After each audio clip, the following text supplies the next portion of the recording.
there was that vacuum. I was so happy, and like, okay, maybe this is for me. I didn't realize I was actually entering secular music.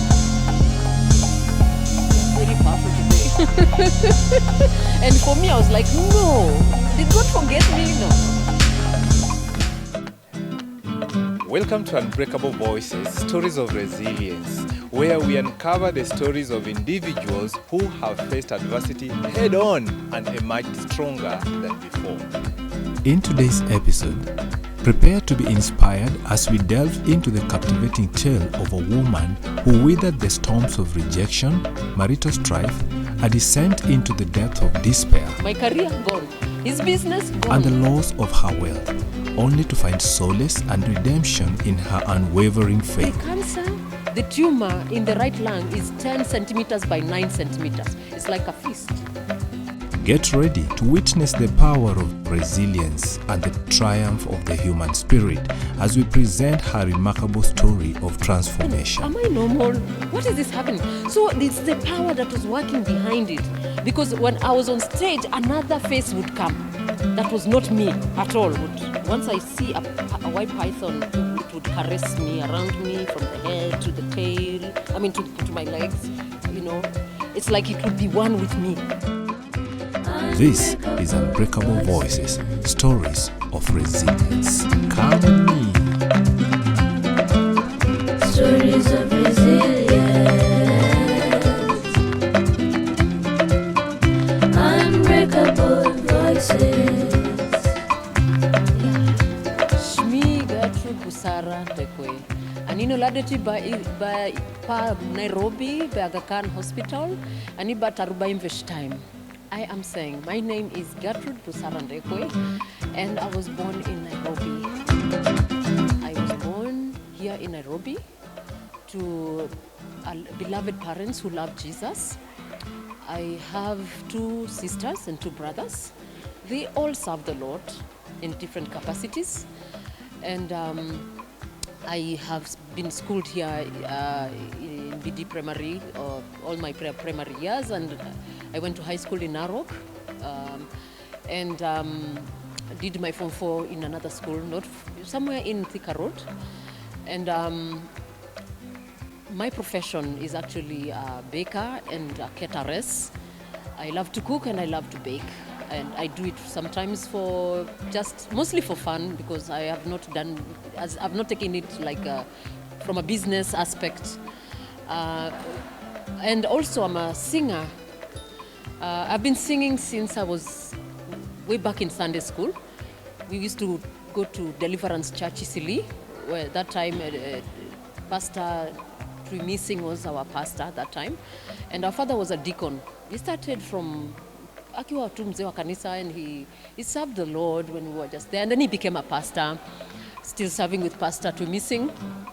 And for many years we've been going to Deliverance Church Isili.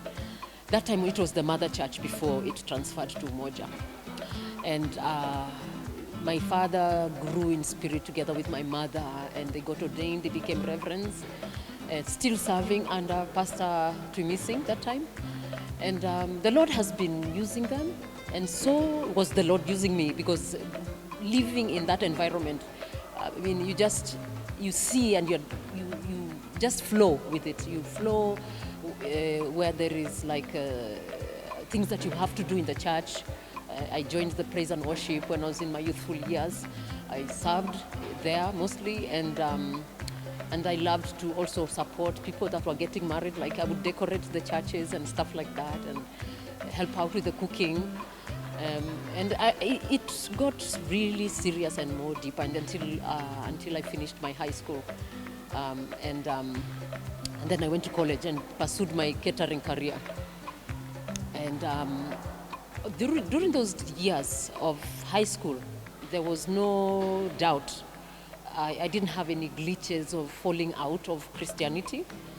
I had though many questions in my mind, because growing in a Christian household, I had many questions, and I think it was just God was waiting for me, I guess, to be ready, to be able to mature fully. because I was hoping, regardless of whether I was my deliverance church goer, I would still hope from one church to another. Like sometimes I'd go to Parklands Baptist in the search of why and what is me, you know, and hoping from one church to another. And my sister would encourage me, and she would tell me, no, stick to one church. And I found it hard to settle in one place. And it was, of course, not easy for people to understand that, because most of the people were actually stable. But me, no, something was missing. Of course, years later, I came to understand why. It's because I thought my parents' salvation could cover me. I wasn't really saved, because I knew that, my parents are saved, and they love God, and they serve in the church. So automatically I fall in that category. That was so wrong, because I kept falling out many times. Mara niko Parklands Baptist, or a little bit, another church, I don't know where I'm invited. I kept hopping from one place to another, still seeking for that satisfaction as a Christian. And I didn't understand why. And my friends would tell me, come, maybe you need to serve God more. So I joined the praise and worship seriously. And I sang. We did concerts.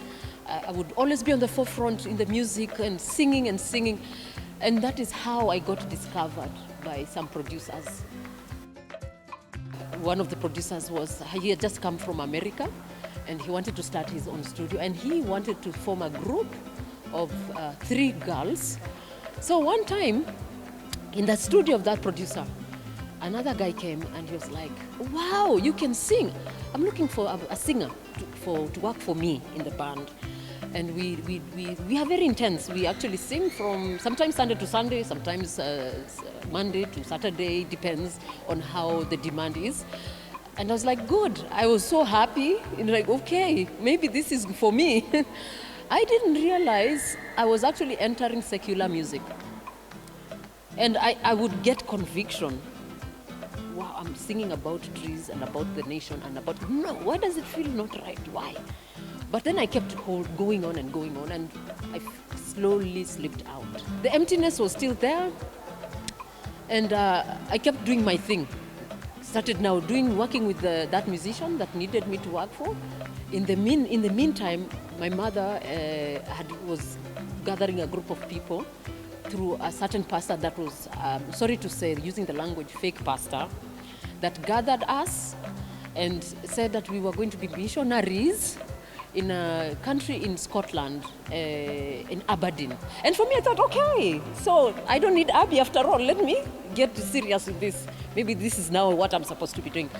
So my mom, we had a lot of orientation, or what is Scotland like and what the people will be expecting from us and things like that. Little did we know, wow, when we went to the embassy, and when you go to the embassy, first of all, you pay money that is not refundable. And we were 3 of us. My father was supposed to go with me and my sister. So 3 of us from that group. And so in total, we were about 7 people from different places, from different churches. But when we go to the embassy, when they interview one-on-one, that lady looked at me. I was 20 years old. She said, I had those certificates that they prepared for us. So one of the certificates said that I could marry and I could bury. First of all, I asked my mom, isn't this odd? And she looked at me, that lady. She looked like she was about 50s. She looked at me and said, how old are you?